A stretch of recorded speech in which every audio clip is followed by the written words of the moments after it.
faly miarahaba antsika rehetra dia miarahaba ny vehivavy rehetra manerana ny nosy amin'izao fahatongavan'ny fetin'ny vehivavy valinalitra izao. Izahay ato amin'ny fikambanana vehivavy mpivoarana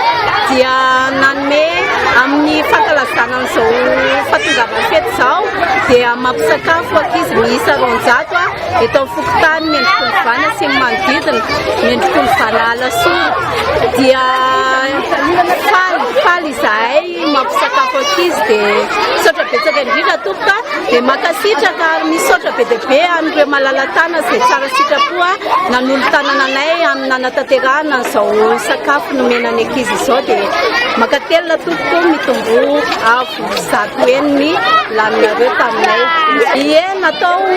indrindra ty eto Mendrik'Olivana esika voalohany efa nifindra ty Mendrik'Olivana ny chaise ny vehivavy mpivoarana fa tany Akadiomaroa izy taloha dia izay no mba eto zany izay nankalazana ny andro Vanomaritra izay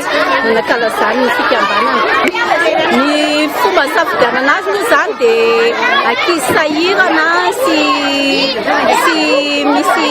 problema ihany koa dia nijerena isaka tokantrano le ankizy. Ie misy esika satria ny fikambanana zao manam-paniriana hanao centre de formation dia izay no anentanana ihany koa ny malala-tanana rehetra zany dia izy esika fitadiavana vola ao aoriana lao dia manaraka moa mois de juin mazava ho azy amin'ny fetim-pirenena dia misy esika